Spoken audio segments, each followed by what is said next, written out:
India TV आपके साथ मैं हूं प्राची पाराशर। इन दिनों वक्फ संशोधन कानून को लेकर पूरे देश में हंगामा है बरपा। संसद से कानून पास हुआ। सरकार ने दावा किया कि ये कानून हम मुसलमानों के बेहतरी के लिए लेकर आए हैं, लेकिन मुसलमानों का एक वर्ग इस कानून के खिलाफ लगातार विरोध प्रदर्शन करता रहा, सड़कों पर उतरा रहा। मामला सुप्रीम कोर्ट में पहुंचा। सुप्रीम कोर्ट में सुनवाई हुई तो कुछ राहत मुस्लिम पक्ष को मिली जरूर और सरकार को झटका लगा, लेकिन इन तमाम बातों के बावजूद अभी भी सड़कों पर हंगामा बरपा हुआ है। रोज कहीं ना कहीं से तकरीरें पड़ी जाती हैं और मुसलमानों को सड़कों पर लाने का ऐलान किया जाता है।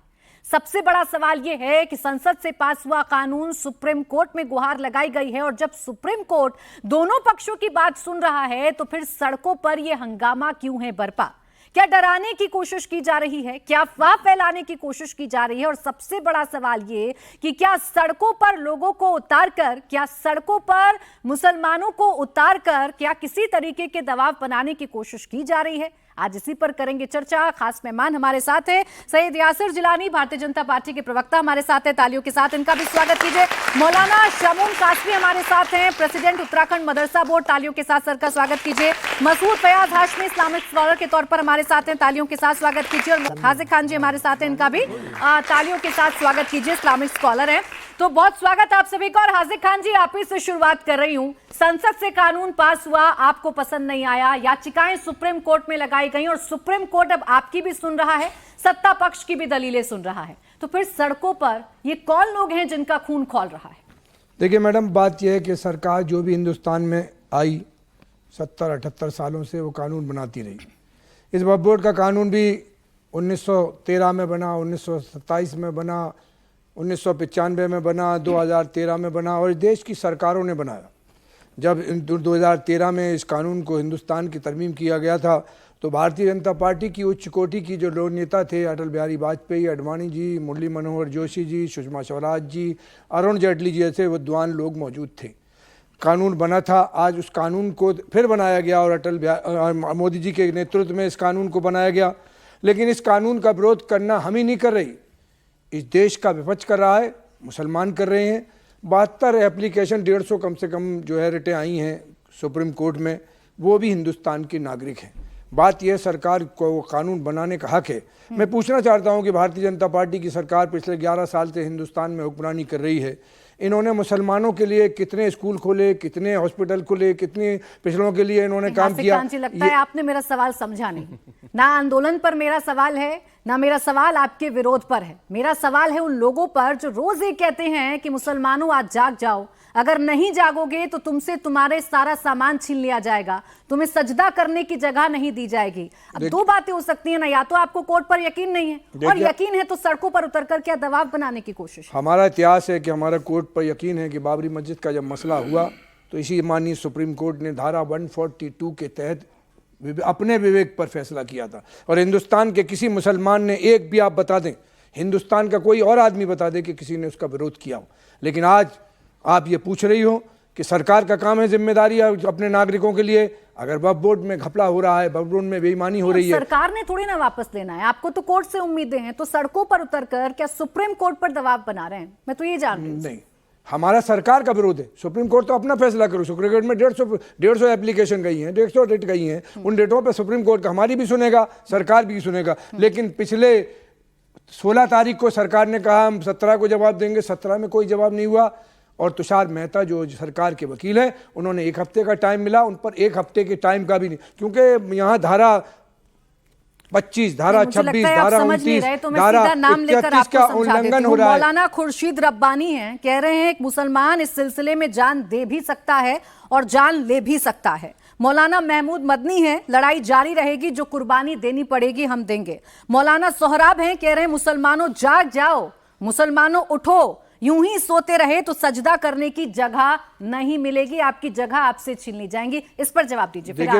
देखिए मैडम, बात यह है कि मौलाना महमूद मदनी साहब हों या कोई भी हों, हमें विरोध करने का इस भारत के संविधान ने हक दिया है कि अगर सरकार कोई कानून बना रही है और हमें समझ में नहीं आ रहा तो हम उसको कोर्ट में भी जा सकते हैं, सड़क पर भी विरोध करते हैं, लेकिन शांति बनाए रखना होगी। देश की एकता, भारत के राष्ट्र की अगर कोई भी मुसलमान अगर प्रॉपर्टी जलाए, कोई हिंदू प्रॉपर्टी जलाए, तो वो राष्ट्र की प्रॉपर्टी होती है और राष्ट्र को नुकसान पहुंचाना तो किसी बोलिए के ना, उन लोगों को बोलिए ना जो कह रहे हैं मुसलमान जाग जाओ, मुसलमान उठ खड़े हो, मुसलमान आज मुसलमान सोते जागने रहे, के लिए, तो अपने आपके- मसाइल के जगाने तो के लिए आपके जमीनों को आपसे छीन लिया जाएगा, तो उनको कम से कम कहिए ना कि मामला कोर्ट में है, हमारी सुनी जा रही है, कुछ दिन के लिए तो खामोशी से आप लोग आंदोलन कर लें। देखिए मैडम, बात ये सुप्रीम कोर्ट का मैटर सुप्रीम कोर्ट से हल होगा, और सड़क पर जो विरोध करने की कह रहे हैं वो सुप्रीम कोर्ट के निर्णय के पहले कह रहे थे, आज नहीं कह रहे। जो आप बयान दे रहे ये हैं आज के बयान है, ये कल के बयान है, ये परसों के बयान है। मैडम अगर आपको जानकारी नहीं है तो मैं आपको करेक्ट कर देती मैडम, हूँ। मैं आज का ही मान ले रहा हूँ, मैं आज का भी मान ले रहा हूँ। मदनी साहब का बयान कोर्ट के आदेश के बाद मैं आपका आज का भी मान ले रहा हूँ, लेकिन विरोध मैं करने आ का अधिकार भारतीय संविधान दे रहा है ना।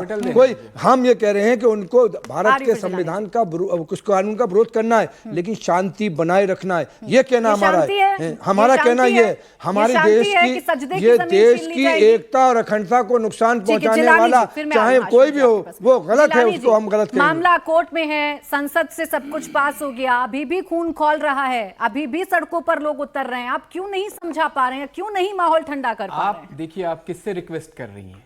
उनसे रिक्वेस्ट कर रही हैं जो भड़काने का काम कर रहे हैं। इनकी जबान पूरे 4.5 मिनट इन्होंने बोला है, मुर्शिदाबाद में सनातन धर्म के 2 हिंदू भाई का मतलब बाप बेटे की हत्या हुई है, 2 मेरे तरफ से वो भाई हैं, उनकी हत्या की जाती है, ये लोग शांत रहते हैं। ये तो इनकी पहचान बन गई है। और वक्फ बोर्ड में जो अमेंडमेंट हुआ, बिल आया है, वो किसके लिए आया है? वो गरीब, मिस्कीन, बेवा जो औरतें हैं, जो हकदार हैं, उनके लिए आया है। लेकिन ये क्यों इस तरह से विचलित होके हिंदुस्तान के अंदर एक सौहार्द जो बना हुआ है, जो भाईचारा बना हुआ है, उसको बिगाड़ना क्यों चाह रहे हैं? मैं आपको एक सवाल करूं सर आपसे, 4 फायदे बता दें। ये डिबेट का मेरा तरीका नहीं। 4.5 मिनट इन्होंने बोला है, मुझे 1-1.5 मिनट बोलने दीजिए। देखिए ये क्यों बौखलाहट में, ये जो तस्वीर आपने लगाई है ना यहां सामने, इनमें याचिकाकर्ता भी हैं, इनमें लैंड ग्रैबर हैं, जिन्होंने वक्फ की जमीनों को कब्जा किया, जो नीचे जो गरीब मुसलमानों का हक था उसको मार के ये अरबपति बने हैं, जिनमें जो चेहरे आपके इस तरफ लगे हैं और इस तरफ लगे। मेरे पास ऑन रिकॉर्ड चीजें हैं कि इनके पास कितनी जमीनें हैं, लेकिन आप समझिए कि ये करना क्या चाहते हैं। इन लोगों ने, आपने देखा होगा, हमने डिबेट करी सीए एनआरसी में, पूरे भारत में इन्होंने आग लगाने की कोशिश करी। इनका मतलब ये खुद ना ले लें, मैं पूरी की पूरी मिल्ली जमात, मिल्ली तंजीमें और जो लोग सड़क पे आके सौहार्द बिगाड़ने की बात कर रहे हैं, मैं उनको टारगेट कर रहा हूं। मैं खान साहब पे हो सकता है ये अपनी पर्सनल ले लें। ये उस वक्त भी कह रहे थे कि तमाम मुसलमान डिटेंशन सेंटर में चले जाएंगे, भारत से भगा दिया जाएगा। एक भी मुसलमान सीए के वक्त, एनआरसी के वक्त भारत से कहीं नहीं। जो आपत्ति इनकी थी वो कोर्ट में मानी ना आपने भी। नहीं सुनिए, आगे बढ़कर आपने कहा कि हम बोर्ड में अभी कोई बदलाव नहीं करेंगे, वक्फ बाय यूजर पर अभी कुछ नहीं करेंगे। ये बात संसद में मैं आपको बताऊं, कोर्ट के बारे में बताऊं।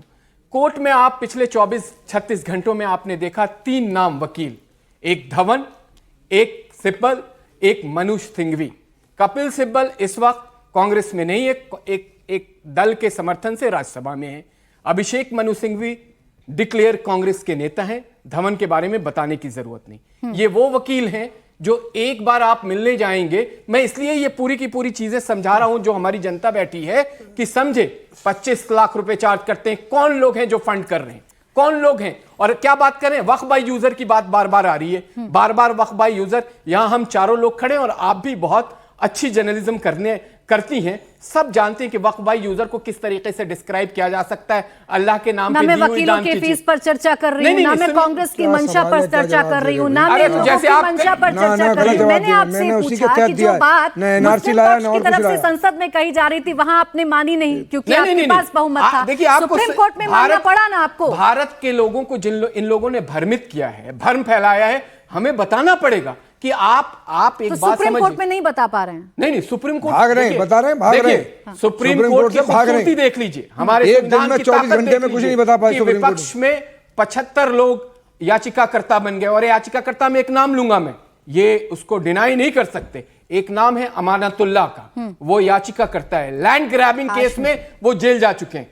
ऐसे उसमें बहुत सारे लोग हैं मेरा प्रश्न वही रहेगा, जो विरोध संसद में विपक्ष कर रहा था, वो विरोध आपने संसद में क्यों नहीं सुना? नहीं सुना ना। कोर्ट में सरकार ने आगे बढ़कर क्यों कहा? आप ही कर रहे थे पार्लियामेंट में, झूठ बोल रहे थे पार्लियामेंट के। जेपीसी में हमने वक्त दिया, जेपीसी में जेपीसी में आपने किसी की नहीं मानी, उसके बाद पार्लियामेंट में ये बिल को पास किया, राष्ट्रपति ने इसको मुहर लगाया है। मैं भी कानून का विद्यार्थी हूं, मुझे मालूम है कि इस बिल में बहुत ज्यादा इधर उधर नहीं होने जा रहा है। हाशमी जी, क्या डबल स्टैंडर्ड इस देश में हो सकते हैं? एक तरफ आप कोर्ट से फैसला चाहते हैं, अपनी हक की बात चाहते हैं, अपना विरोध जताना चाहते हैं और चाहते हैं कि आपको राहत मिल जाए, दूसरी तरफ सड़क पर उतरकर वो हंगामा, ऐसे बयान जो शायद किसी का भी खून खौला सकता है। देखिए प्राची, हम डेमोक्रेटिक कंट्री में रहते हैं जिसमें हमें गर्व भी है, और डेमोक्रेसी में कुछ अधिकार दिए जाते हैं और डेमोक्रेसी में मिसालें भी होती हैं। हमारे पास मिसाल है कि जब SC/ST बिल के अंदर जब छेड़खानी करने की कोशिश की गई तो हमारे सारे ST/ST भाई जो थे, भाई बहन, वो सड़कों पर आ गए। उसकी वजह से सुप्रीम कोर्ट का हमारे सामने उदाहरण है। तो सुप्रीम कोर्ट ने देखा, मामलों को भांपा कि अगर ऐसा हो गया तो देश में आग लग जाएगी। इस वजह से सुप्रीम कोर्ट ने स्टेटस को मेंटेन किया और उस कानून को दबाव बना रहे हैं उसमें मैं बिल्कुल बता रहा हूं, बिल्कुल एडमिट करता हूं। सुप्रीम कोर्ट पर क्यों बनाना पड़ेगा? क्योंकि जब बाबरी मस्जिद का राम बड़ी बात कह रहे हैं आप प्राची, मैं लेट्स बी क्लियर, मेरा पॉइंट बड़ी बात कह रहे हैं, मैं क्लियर करूंगा। पहली लाइन में कह रहे हैं कि आप सड़कों पर उतरकर सुप्रीम कोर्ट पर दबाव बनाना चाह रहे हैं। मेरा पॉइंट क्लियर करने दीजिए ना। करें जी, जब बाबरी मस्जिद का मामला सुप्रीम कोर्ट में था, हम तमाम लोगों ने जमीन से लेकर और ऐवानों तक सबने ये कहा कि जो सुप्रीम कोर्ट फैसला करेगी हम वो मानेंगे, और हमने उसको माना भी, चूंकि हमें कोर्ट के ऊपर बहुत विश्वास था और कोर्ट से ऐसी बातें आ रही थी कि जो लग रहा था कि मुसलमानों को कि ये हमारे पक्ष में रहेंगी। लेकिन क्लाइमेक्स क्या हुआ? क्लाइमेक्स ये हुआ कि आस्था की बुनियाद के ऊपर एक फैसला दे दिया गया। तो हमें डर है, हमें इस दफा फिर डर है कि कहीं ऐसा ना हो कि अभी जो सुनवाई चल रही है उसमें तो हमें मीठा गप दिया जा रहा है। दो बातें नहीं प्राची, मैं बिल्कुल क्लियर कर रहा हूं। आपको कोर्ट पर यकीन नहीं है? नहीं, कोर्ट पे भी यकीन है, लेकिन साथ साथ कोर्ट पे भी यकीन है, लेकिन साथ साथ हमें अपने लोगों को भी जागरूक रखना पड़ेगा कि अगर खुदा न खास्ता फिर बाबरी मस्जिद जैसा फैसला आ गया तो फिर हम क्या करेंगे? यानी देश आपकी और हमारी मनमानियों से चलेगा? मनमानी नहीं है, मनमानी से चल रहा है, मनमानी से चल रहा है। सत्ता पार्टी के लोग, उनकी हिमायत वाले लोग मनमानी कर रहे हैं। कि मेरे शो पर आप ये मान रहे हैं कि आप सुप्रीम कोर्ट पर दबाव बनाने के लिए सड़कों पर उतरे हैं और मुसलमानों को जगाने की बात कर रहे हैं। बिल्कुल ठीक है, एडमिट करता हूं उसको मैं। एडमिट कर रहे हैं। जय श्री राम पे कैसे आप बिल्कुल जिम्मेदारी है। सच्चाई है ना, ये है आपका भरोसा, सच्चाई है। देखिए हमारे देश में कानून पहले भी बने, इससे पहले भी बने, जैसे इन्होंने दलितों वाला बयान कर दिया, किसानों का बना, 750 किसान शहीद हो गए इस किसान बिल पर।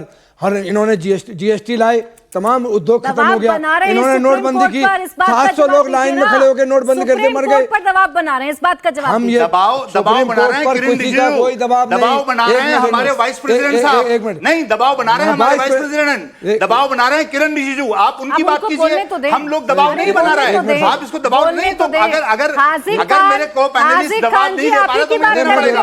वाइस प्रेसिडेंट आप धनखड़ जी का बयान पढ़ के सुनाइए, आप रिजिजू जी का बयान पढ़ के सुनाइए। भटकाइएगा, कहीं और लेकर जाइएगा, दबाव बनाने वालों को चीज कीजिए ना, पूछिए पहले खुद कबूल करते हैं, पार्टी के लोग दबाव बना रहे हैं या नहीं बना रहे हैं, और दबाव बनाते चले आए हैं ये लोग। जब आपको लगता है कि आप फंस गए हैं, जब आपको लगता है आप फंस गए तो इधर उधर की बात करते हैं। मैं बिल्कुल बहादुरी के साथ हर चीज एक्सेप्ट कर रहा हूं कि आप सुप्रीम कोर्ट पर दबाव बना रहे हैं, दबाव बनाने वालों पे दबाव बना रहे हैं। एडमिट किया कि नहीं किया? बिल्कुल, मैं अभी भी एडमिट कर रहा हूं। आपने एडमिट किया है, मैं अभी भी एडमिट कर रहा हूं, मैं उससे मना नहीं कर रहा। लोकतंत्र बनाना इस वजह से पड़ रहा है क्योंकि सुप्रीम कोर्ट के फैसले से चलेगा, आपकी और मेरी मनमानी से नहीं चलेगा। शमून कासमी जी, देखिए, पहले तो मैं आपके इसे कंडम करता हूं, आपकी मानसिकता को। हमारा देश डेमोक्रेटिक होने के साथ साथ वसुधैव कुटुंबकम अल खल्कु अयालुल्लाह, हम सब एक परिवार हैं। उसे कौन मना संसार का पहला सुनिए, बोलिए मत बीच में हाशमी साहब, संसार का आप बीच में मत बोलिए, रुक जाइए, आपका सुनाइए क्या तरीका है। चलिए बोलिए, आप बोलिए, चुप रहिए। वसुधैव कुटुंबकम की भावना रखने वाला देश, और मैं ये कहता हूं कि हमारे नफे और नुकसान एक हैं। तो अगर कोई आदमी, अगर कोई इंसान ये बात कहता है कि हम इसलिए दबाव बनाएंगे, तो वो डेमोक्रेटिक सिस्टम के खिलाफ जा रहा है। और मैं वक्फ के ऊपर बात करना चाहता हूं।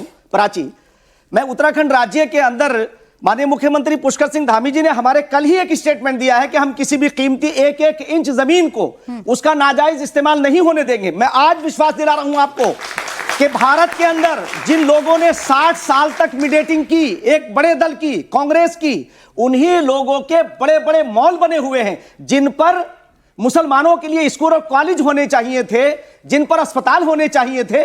आखिर 60 साल के अंदर उन्होंने बताया कोई आकर के कि उन्होंने मीडिएटिंग की है या नहीं की है, उन्हें वोट बैंक बनाया या नहीं बनाया। आज मुसलमानों को, गरीबों को, यतीमों को उनके अधिकारों से वंचित करने वाले कौन हैं? आज ये बड़े बड़े जो नेता हैं मुसलमानों के तथाकथित, ये कह रहे हैं हमारा दम घुट रहा है। आपका दम तो उस दिन घुटेगा जब ये कानून बन करके इंप्लीमेंट होगा और आप खाली करके उनके ऊपर स्कूल बनेंगे, यतीमों के लिए, मिस्कीनों के लिए, जरूरतमंदों के लिए। और मैं एक बात ये कहना चाहता हूं कि जिस तरह से कांग्रेस ने 2013 में दफा 44 के तहत उन्हें इतने इख्तियारात दिए थे कि जिसे चाहे, जिसकी जमीन पर जाके चाहे हाथ रख दे और कहे कि यह जमीन वक्फ की है। अब उन्हें वक्फ बोर्ड को, अरे आपसे पहले कहा मैंने, उन्हें वक्फ बोर्ड पर, अरे खबर से यार क्या बोलते हो, जरा रुक जाइए, कुछ तो बहुत जबरदस्त इख्तियार करिए जनाब। अरे तुम कौन से गैर सरकारी हो? तुम कांग्रेस के दलाल रहे हो या नहीं रहे हो? तुमने कांग्रेस की मीडिया में तो ये चैलेंज के साथ जनाब, तुम मुसलमानों को यहाँ भड़का करके उन्हें सड़कों पे ला करके उनका मिसयूज करना चाहते हो। तुम्हारे जैसे लोग, मगर आज देश का मुसलमान जाग रहा है। प्राची, अरे मोहज्जब आदमी जरा सुनता है बात, अरे बात तो सुन ले। अच्छा, आपको कुछ हैजा है बोलने का? आप किसी का मैसेज नहीं पहुंचाने देंगे? अरे सरकार देखो, एक सेकंड सुने। यहाँ मंच पर खड़े होकर देश की अदालतों पर दबाव बनाने की बात अगर आप कहें तो आप बहुत खूब, और वो अगर अपनी बात को व्यक्त करें तो आप तुरंत सर्टिफिकेट देने लगते हैं। ये कौन सी मशीन है? ये कौन सी मशीन है? मैं अपनी बात मुझे भी दिखाइए ना, जिससे आपको ये पता चलता है, जिससे आपको ये पता चलता है कि कौन सरकारी और कौन गैर सरकारी है। तो यहाँ पर कुतर्क ना करें, खामोश करिएगा। मैं बस एक बात कहना चाह रहा हूं कि आप ये बताइए कि इन 60 साल के अंदर उनके ऊपर हॉस्पिटल, स्कूल क्यों नहीं बने? इन्हीं लोगों के बड़े बड़े कमर्शियल ऑफिस क्यों बने? और लीज पर मैं शरई तौर से बता रहा हूं कि वक्फ की जमीन को ना बेचा जा सकता है, ना उसे ट्रांसफर किया जा सकता है। उसे लीज पर कैसे इन्होंने 100 साल की दिया और उसका कितना कम रेंट लिया, तो क्या ये शरई तौर से अल्लाह की नजर में गुनहगार नहीं है? प्राची, मैं एक बात और पूरी कर दूं। मैं ये कहना चाह रहा हूं कि ये बताएं, जो आज ये कह रहे हैं दबाव बनाने की बात, ना सरकार दबाव में आएगी ना सुप्रीम कोर्ट दबाव में आएगा। सुप्रीम कोर्ट में एक मसला गया, हमें सुप्रीम कोर्ट की मर्यादाओं का पालन करना चाहिए। और सुप्रीम कोर्ट का हमेशा से हिंदुस्तान, मुसलमान ही नहीं, हिंदुस्तान के लोग मानते हैं, हमारी न्यायिक व्यवस्था है। अगर इसके ऊपर कोई प्रश्न लगाता है तो मैं समझता हूं देश को कमजोर कर रहा है। क्या इस बात से इनकार किया जा सकता है कि वक्फ बोर्ड में भ्रष्टाचार है? क्या इस बात से इनकार किया जा सकता है कि बहुत सारी प्रॉपर्टी जो बेहतरी के लिए मैनेज की जा सकती थी वो मैनेज नहीं हो पाई? राजी जी, बात यह है कि 70 साल से हिंदुस्तान में वक्फ बोर्ड के जो चेयरमैन बनने हैं वो सरकार के आदमी होते हैं। वक्फ बोर्ड का जो मुतवल्ली बनता है वो सरकार बनाती है। तो भ्रष्टाचार जो कर रहे थे अब तक, जो भी लोग कर रहे थे, चाहे वो सरकार के अंदर हो या सरकार के वक्फ प्रॉपर्टी का जिन्होंने नाजायज इस्तेमाल किया, उन सब पर कार्रवाई होना चाहिए थी। लेकिन बिल बनाने में ये तय करना चाहिए था कि 2 साल की सजा को आप 6 महीने की कर रहे हो, भ्रष्टाचारियों को भ्रष्टाचार के लिए बढ़ावा दे रहे हो या उनको घटाना कर रहे हो। हम ये कह रहे हैं कि आर्टिकल 14, आर्टिकल 25 इनका उल्लंघन है। इसलिए सरकार ने पहले दिन तुषार मेहता से सवाल कर दिए कि आपको क्या अधिकार है? 1 मिनट, मैं अपनी प्रॉपर्टी, अरे मैं तो फैक्ट्स आज क्लियर करना चाह रही हूं जनता के सामने। आप लोग कह रहे हैं मुतवल्ली ही मैनेज करें, कलेक्टर की एंट्री क्यों कर रहे हैं? आज आप मेरे शो पर कह रहे हैं कि मुतवल्ली भ्रष्टाचार करते हैं, मुतवल्ली सरकार अपॉइंट करते हैं। तो कलेक्टर अच्छी देखरेख करेगा या मुतवल्ली अच्छा देखरेख करेगा? पहले कमिश्नर, उसका वो सर्वे कमिश्नर हुआ करता था, कमिश्नर कलेक्टर से ऊपर हुआ करता। मैं मुतवल्ली पर बात कर, मुतवल्ली तो आम आदमी होता है, मुतवल्ली कलेक्टर नहीं होता। अरे आप ही ने कहा ना कि सरकार नियुक्त करती है तो वो भ्रष्टाचार करता है। कलेक्टर के बारे में मैं एक बात कहना चाहता हूं, चेयरमैन सरकार बनाती है। 30 साल से गुजरात में वक्फ बोर्ड का चेयरमैन भारतीय जनता पार्टी का है। मुझे ये बता, 30 साल से, एक मिनट सवाल पूछ, मध्य प्रदेश में भारतीय जनता, ना घुमाए ना। अरे अगर कोई गड़बड़ी है तो उनकी जांच होगी, उन्हें भी सजा दी जाएगी, उन्हें भी सजा मिलेगी। 2 साल की सजा को 6 महीने मेरे सवाल का जवाब नहीं है। मेरा सवाल, मुतवल्ली प्रॉपर्टीज को अच्छे से मैनेज करेगा या कलेक्टर?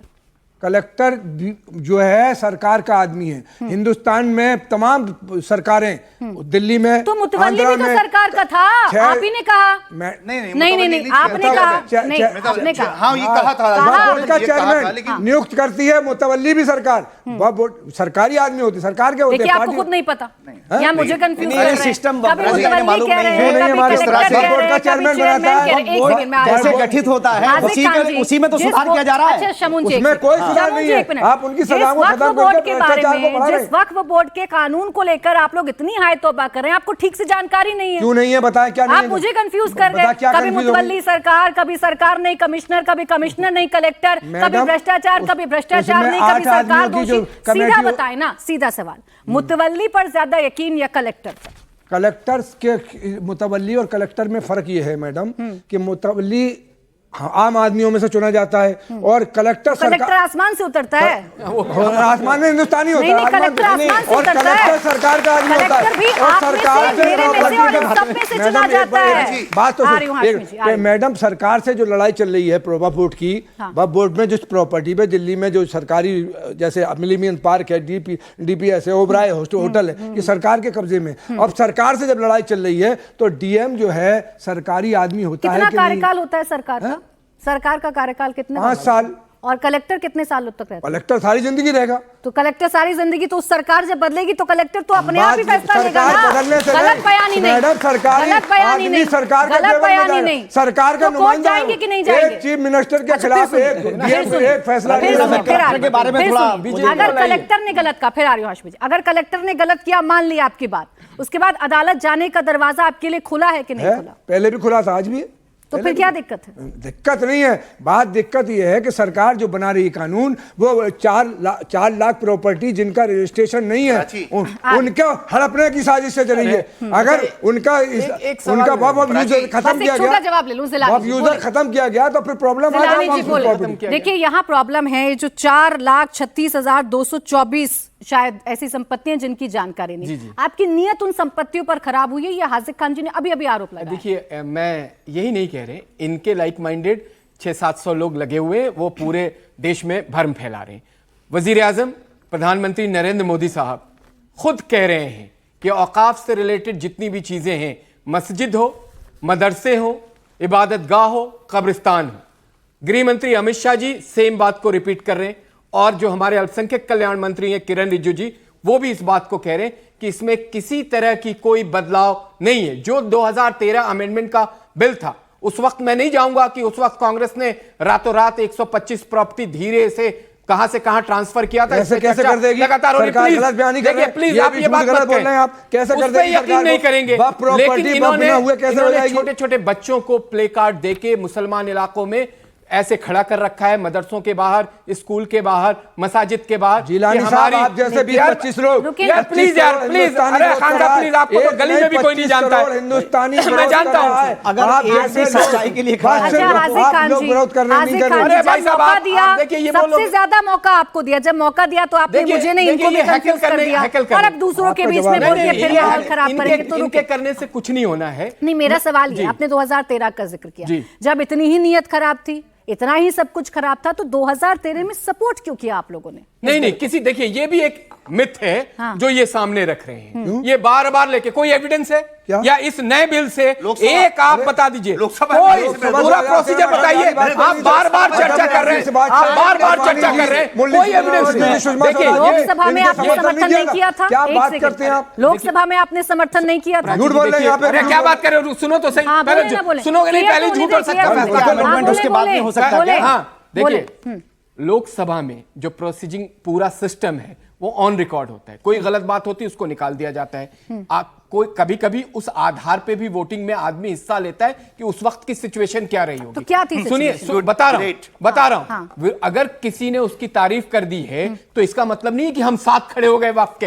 अभी जो अमेंडमेंट बिल आया है उसमें एक खामी ये बता दे। नहीं, तो ये तो तारीफ भी नहीं कर रहे, आपने तारीफ की, मतलब एक खामी बता दीजिए, एक इशू बताइए। एक सेकंड, बस एक मिनट, यहाँ पर कोई गुमराह करके नहीं जाए। 2013 क्लियर करना है। प्रॉपर्टी में अच्छा बोलने आपकी कौन सी प्रॉपर्टी मैडम, आपकी मैं कौन कर सी रहा हूं, प्रॉपर्टी? सरकार को क्या अधिकार है कि उसको चेंज कर दे, जब खत्म हो जाए तो बोलिएगा। कर ले। देखिए ये ठीक नहीं है, ये फिर मैं ये बोलने नहीं रुके ना, दूंगा। मैंने रोक दिया, मैंने रोक दिया। एक सेकंड, बस 2013 का कंफ्यूजन रह गया, उसे क्लियर करिए। आप साथ थे या नहीं थे? नहीं, हम बिल्कुल ऑफिशियल साथ, अगर ये कह रहे हैं तो रिकॉर्ड दिखाएं कहाँ थे खड़े। क्लियर क्लियर साथ बताएं कि कहाँ खड़े थे। अरे यार बेकार की बात तो बताओ तो सही। एक वीडियो दिखाओ, एक वीडियो दिखाओ। हम सिचुएशन के यहाँ तो झूठ नहीं, हम सिचुएशन की बात को समझिए, मेरी बात को समझिए, मेरी बात को समझिए। जिलानी साहब जूनियर नेता है बीजेपी के, माफ कर दिया जाए। हाँ, आपको तो छूट दे दिया जाए। कमाल कर रहे हैं अपने सीनियर नेता, आप कमाल कर रहे हैं। आप ये नहीं बता रहे हैं, ये नहीं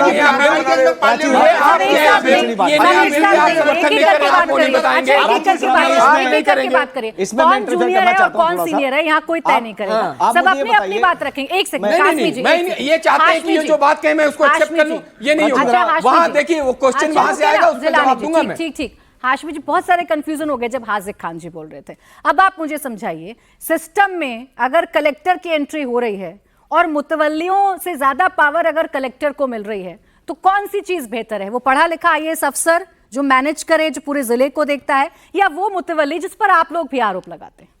देखिए, मैंने मुतवल्ली पर आरोप नहीं लगाया, क्योंकि मुतवल्ली तो सिर्फ एक पर्टिकुलर किसी एक मस्जिद, एक खानका, एक मदरसा, किसी एक इंस्टीट्यूशन का होता है। एक मुतवल्ली कई उसका नहीं हो सकता। अब यहाँ बात हो रही थी चेयरमैन की, वक्फ बोर्ड चेयरमैन की। वक्फ बोर्ड चेयरमैन जो है, जिस स्टेट में जिसकी सरकार होती है, वो सरकार, वो पार्टी भ्रष्टाचार नहीं हुआ, अपना वो नियुक्त करती है। भ्रष्टाचार 60 साल में हुआ कि नहीं हुआ? और तमाम वक्फ के चेयरमैन, अरे वही बता रहा हूँ ना। हाँ, तो बताइए ना, इससे उसको पहले का इतिहास रहा है। कहानी पे क्यों आ रहे हैं? चेयरमैन, अच्छा एक मिनट, वक्फ बोर्ड के चेयरमैन जो भी आए, वो चूंकि सरकार के वो होते थे, तो सरकार की अंडर द टेबल उनसे वो चलती थी कि क्या लोगे क्या दोगे। इसको एडमिट करने में कोई बुराई नहीं है। इसको मैंने इससे पहले भी कई चैनल्स पे एडमिट किया, आपके भी एडमिट कर रहा हूं कि हाँ, हमारे वक्फ बोर्ड के जो चेयरमैन बनते थे, जो सरकारी लोग होते थे, पार्टी के पॉलिटिकल कार्यकर्ता होते थे, उनको चेयरमैन बना दिया जाता था, और वो अंडर द टेबल जो सांठगांठ करते थे, इन्हें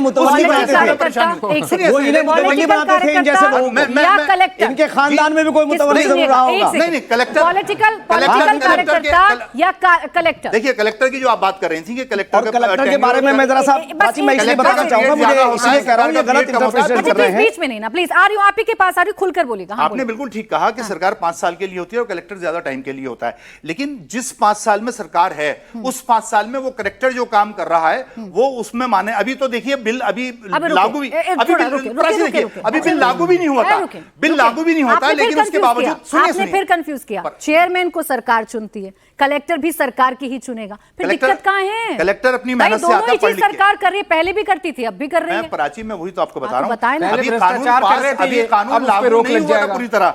अभी प्रेसिडेंट ने सिग्नेचर भी नहीं किए थे, लेकिन सोशल मीडिया पे जाके देख लीजिए आप, पता नहीं कितनी जगहों पे, कितने मदरसों में, कितनी मस्जिदों में लोग पुलिस लेके, कलेक्टर डीएम आके पुलिस लेके पहुंच गए। देश चलता है, नहीं, सोशल मीडिया से देश चलता है। मैं आपको बता, मैं प्रूफ दूंगा ना, उनको ढाया जा रहा है, बताइए कहां पर मस्जिदों को सील किया गया।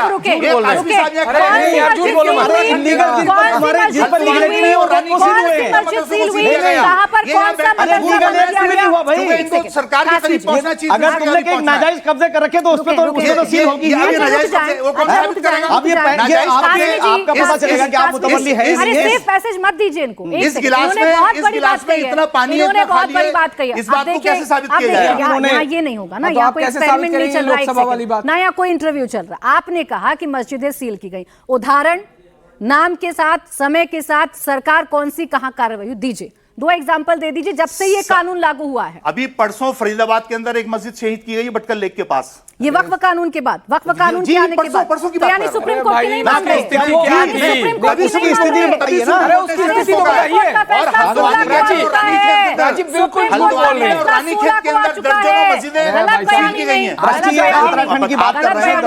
अब आप सुनिए, प्लीज एक सेकंड, आपने पूछा, मैं बता रहा हूँ। अरे तो मेरे बात तो सुन लीजिए। डिटेल के टाइम लगेगा मुझे निकालने में, टाइम लगेगा, झूठ बोलने में टाइम कहाँ लगता है? 16 तारीख को सुप्रीम कोर्ट का फैसला आया, आप कह रहे हैं कि सुप्रीम कोर्ट को नहीं मान रहे हैं। 16 से पहले ये काम हो गया। अभी परसों की बात कर रहे थे, मैं आपको वही तो बताना चाह रहा हूँ, अभी परसों की बात कर रहे थे। मैं प्राची यही तो बता रहा हूं कि जैसे ही पार्लियामेंट के अंदर पास हुआ है राज्यसभा में, अभी प्रेसिडेंट ने सिग्नेचर भी नहीं किया और कार्रवाई शुरू हो गई। नहीं, ये बिल्कुल ये कार्रवाई सारे केसेस अलग हैं। अगला आप वो रखिए, अगला शो में उसमें तमाम फैक्ट्स लेके आज आऊंगा। ही आने थे ना फैक्ट्स लेकर, जब इतनी बड़ी बात कर आपने रहे थे। बुजुर्ग आप लग रहे हो, उसका मतलब ये नहीं, मुझे क्या मालूम, आधा अधूरा ज्ञान नहीं, मुझे नहीं मालूम था कि आप लोग झुठलाएंगे। जो एक सच्चाई है उससे आप आंखें बंद करेंगे, मुझे नहीं आप मेरे मालूम साथ था। अगर मुझे मालूम होता मैं तमाम फैक्ट्स रखेंगे मैं अभी तो भी चर्चा निकाल सकता हूं करूंगी। अपने मोबाइल में, लेकिन उसको टाइम लगेगा। देखिए, पहले तो मैं आपको ये बता दूं कि कोई मस्जिद, कोई मदरसा आपके सवाल। हमारे इस्लामिक लॉ के हिसाब से किसी की भी नाजायज जगह पर नहीं बन सकता।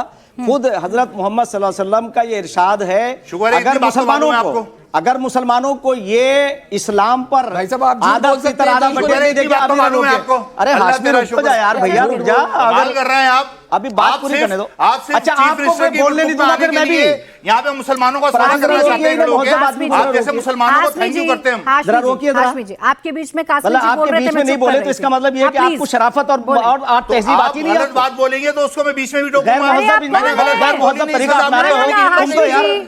मैंने गलत बात बोली नहीं, अपनी आप कौम को भी तुम यहाँ आप गलत बात बोलेंगे मैं आपको नहीं बोलने दूंगा। हाशमी जी, आप कौन हैं कि यहाँ पर भी आकर आप मनमानी करेंगे मेरे शो में? यहाँ पे धमकाएंगे धमकाएंगे आप शो में मेरे, हम नहीं धमकाएंगे आप मेरे मेहमान को।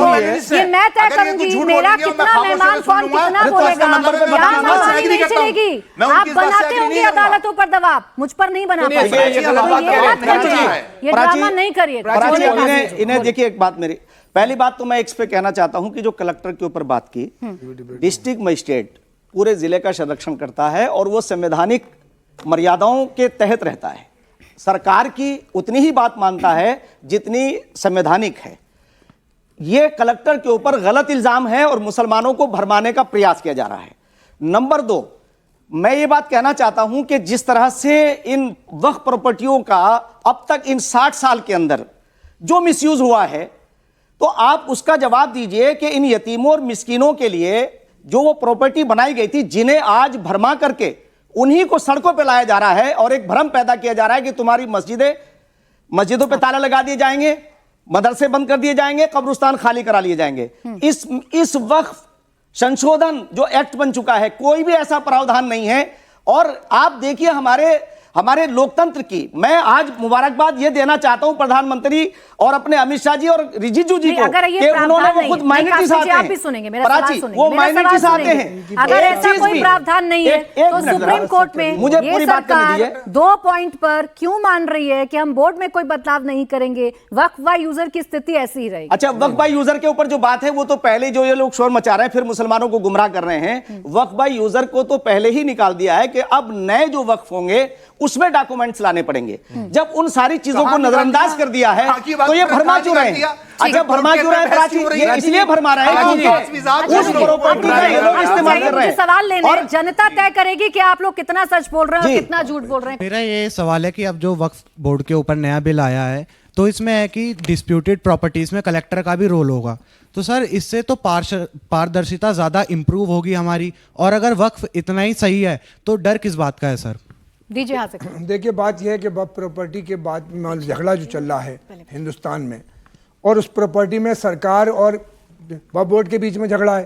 तो सरकार और वक्फ बोर्ड के बीच में तो डीएम जो है सरकारी नुमाइंदा है, डीएम जो है चीफ मिनिस्टर के अंडर में आता है, तो उसका नेचुरली वो फेवर करेगा सरकार का। हमारा ये कहने का जो पिछला जो था उसमें कमिश्नर क्योंकि सरकार का ही आदमी होता है और रिटायर्ड कमिश्नर होता था, तो उसकी जिम्मेदारी बनती थी कि वो सच को सच कहे और झूठ को झूठ कहे। हम ये कहते हैं फिर हाइपोथेटिकल सिचुएशन, अरे वो कमिश्नर भी सरकार का, कलेक्टर भी सरकार का, लेकिन कमिश्नर पर यकीन है, कलेक्टर पर नहीं है। कमिश्नर जो है तो सीनियर ही बनता है, वो डीएम के बाद जाके बनता है। कमिश्नर डीएम से ऊपर होता है ना। सुने, वो आईएएस जो अपनी सर्विस अभी कंप्लीट कर रहा है उस पर यकीन नहीं है, कमिश्नर पर हमें यकीन किसी के खिलाफ नहीं है। जो भी इस प्रॉपर्टी से खिलवाड़ किया 70 साल में, उनकी फैमिली बर्बाद, आगे जो करेगा वो बर्बाद। हम ये कहते हैं ये प्रॉपर्टी मुसलमानों के बुजुर्गों ने उसका इस्तेमाल ये होना चाहिए था कि गरीबों की, मिस्किनों की, यतीमों की, बेवाओं की, मुसाफिरों की अस्पताल, कॉलेज खुलना चाहिए थे।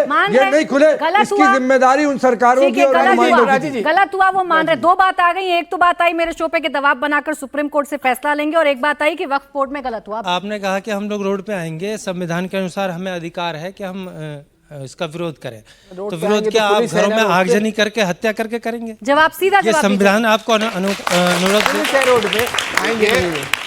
भारत का इतिहास है 1947 से लेके आज तक जितने भी दंगे हुए हैं उसमें मुसलमानों का ही जानी माली नुकसान हुआ है, मुसलमानों के ही मारा गया है और मुसलमानों को ही लिंचिंग की जा रही है। उकसाने वाले ये हैं, आज तक मुसलमानों को उकसाने वाले ये हैं। अगर मुसलमान अमन पसंद शहरी ना होता, जैसे अमन पसंदों ने, ये अमन पसंद है जो पूरी दुनिया में ये मैसेज पहुंचा रहे हैं, शराबे पी के और हथियार लेके हम उनको बता देते हैं, हम पूरी दुनिया में अमन का मैसेज पहुंचा रहे हैं। इस वजह से अमन पसंद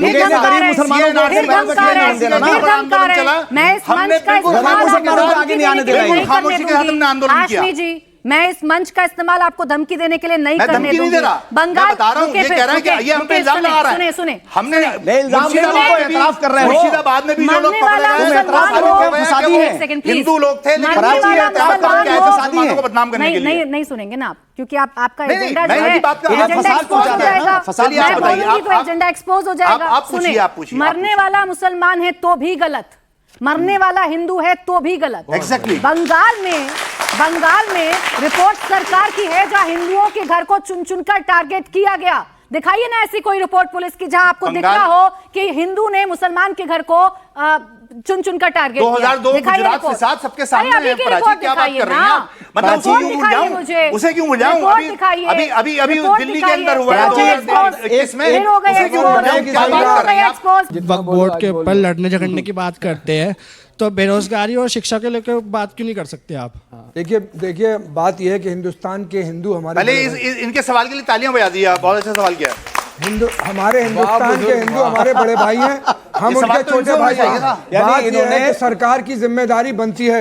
मैं पूछना चाहता हूं आपके माध्यम से सरकारी लोगों से कि 11 साल से मोदी जी की सरकार हिंदुस्तान में चल रही है, मुसलमान क्षेत्र में कितने स्कूल, कितने कॉलेज, कितने हॉस्पिटल, कितनी ऐसे वर्किंग वो खुले जिससे मुसलमानों को फायदा हुआ। हमें इतना लंबा गैप टाइम हो रहा है। सवाल की बात का यकीन हो बात तो यकीन की है, हमारे जिस्म की मिट्टी इसी जमीन की है। भाई तालियां बजा दीजिए इनके लिए।